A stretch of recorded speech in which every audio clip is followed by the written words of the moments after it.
Bienvenidos a mi canal, soy Wenza y hoy estáis viendo Wenza 101. No sé si debería hablar en inglés, si debería hablar en español o si debería hablar Spanglish. Creo que voy a hablar Spanglish porque sé que hay algunos de vosotros que estáis aprendiendo español y quieres oírme hablando en español. O ya sabes hablar en español y preferéis escuchar o ver este video en español. Entonces voy a intentar para mezclar español e inglés para que me podáis entender. ¿Vale? Vale.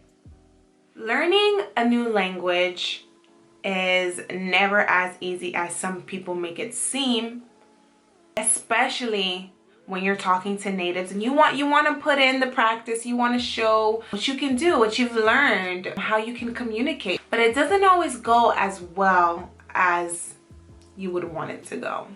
I have made plenty of mistakes throughout my language learning journey when it comes to Spanish, and I'm going to tell you guys. These are mistakes that a lot of English natives who are learning Spanish make. And I just want to tell you guys my experience, my most embarrassing moments while speaking to natives. There are a lot of words in Spanish that sound similar in English and vice versa. So as someone who is learning Spanish, you know that a lot of the words end depending on the gender, right? So if I want to say I'm sick, I would say estoy enferma. Because I identify as a woman, I go with her or she. In Spanish, it's ella. If I want to say I'm sick, I would say estoy enferma. And if I am a man, I would say estoy enfermo. Or as another example, you can say ella es mi amiga. She is my friend. Or él es mi amigo. He is my friend. Depending on the noun or adjective, the word changes at the end with a or o. But as we know, that's not the case for every word because Spanish is just, they just not gonna make it easy on us, okay? So, number one, embarrassed. Yo soy embarazada. No, I did not say I'm embarrassed. I said I'm pregnant. This is a mistake that a lot of people make, especially me in the beginning. I have definitely said this before. I've definitely told someone that I was pregnant when I really wanted to say that I was embarrassed by the situation, and then became even more embarrassed because I said I was pregnant instead of saying I was embarrassed. Yeah, that's very embarazada. Estoy avergonzada. Estoy avergonzada for woman. Estoy avergonzado for a male. That is how you say you're embarrassed. Not embarazada or embarazado. Embarazado or embarazada. Embarazado is not a word because obviously males can't be pregnant. So please try not to make this mistake, although it is a very common mistake that a lot of Spanish learners make. Qué avergonzada. Hola, mamá, ¿qué tal? Sí, no, estoy bien. Sí, estoy en camino a casa. ¿Puedes hacerme una ensalada de polla? Sí, una ensalada de polla. ¿Una pechuga de polla? ¿Una ensalada de polla? ¿Una paella de polla? No. Polla is not chicken. Pollo is chicken. Polla means something completely different. Penis. So, if you're going out to a restaurant or you're talking to your host family like me, my host mom, and I told her I wanted a penis salad, she just started laughing at me. Chicken is chicken. Pollo is chicken. If you're talking about a certain Spanish dish that ends with an A, you're not gonna change the O to an A in pollo. It's simply pollo. I've made this mistake one too many times, and I made sure not to make that mistake again. Whew. Estoy caliente.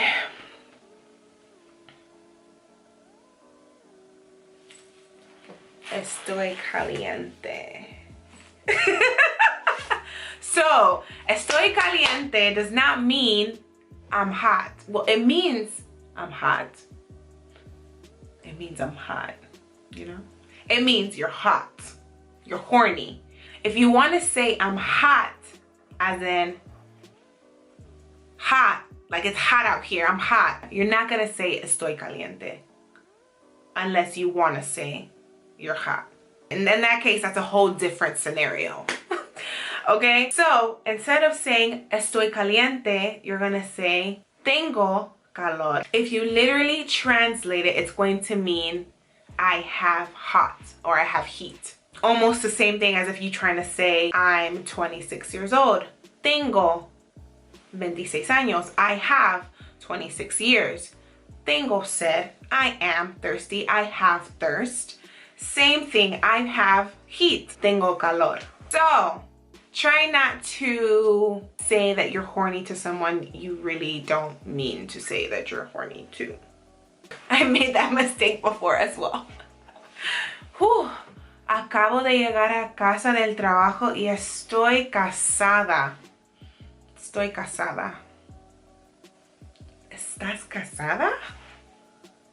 ¿Casada? No. What you're saying is that you're married. What you want to say is that you're tired. Don't forget to use the N. Cansada or cansado if you identify as a male. Casado is a married man. Casada is a married woman. You see how one letter in a word can completely change the meaning? Spanish will do that to you. You have to really pay attention to these words. I've made that mistake before, actually out on a date. Told a guy that I was married and he looked at me like I was crazy. You're married? What are you doing on a date? What are you doing here on a date with me if you're married? Yeah, so cansada and casada. Two completely different things. Try not to get it mixed up. Use the N if you really want to say that you're tired. Estoy cansada. Cansada. Cansada. I remember making this mistake on one of my internships in Spain. It was so embarrassing. So this woman was telling me a story about her dog and how something I don't remember the details, but she was telling me a really sad story. And instead of saying qué pena, which means ugh, what a pity, how sad, I said qué pena. Qué pene. What a penis. Qué pena is what a pity. Qué pene is what a penis. I don't even think that people say qué pene. I don't know if that's a thing that people say in Spanish or if it's a saying in Spanish. But all I know is that that is not a correct way to use that saying. It is not qué pene. It is qué pena. What a shame. What a pity. Too bad. I'm sorry. Mañana es mi cumpleaños y voy a salir con Carlos y estoy muy excitada.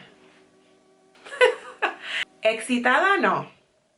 Emocionada sí. Excitada means, again, you're horny. You're excitada. Excited. Excitada. Excited. Excitada, excited. Excitada, excited. But in Spanish, excitada does not mean excited. It means horny. And if you want to say you're excited about something, you will say emocionada. Emocionada. Emocionada. Or emocionado if you're a male. So these are the most common mistakes that a lot of Spanish learners make while speaking to natives. And I mean, I'm pretty sure there are other videos on YouTube explaining like common Spanish mistakes, but these words have put me in very, very embarrassing situations. Muy embarazada, no. Very embarrassing. And I hope you guys learned something from this video. If not, what not to say, but what to say, and also the differences between these words and when to use them.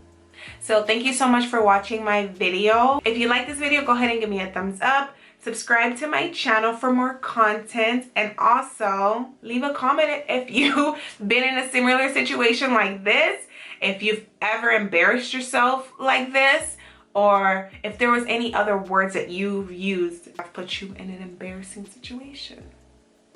Go ahead and let me know. All right, guys, thank you so much for watching. I'll see you next time. Bye.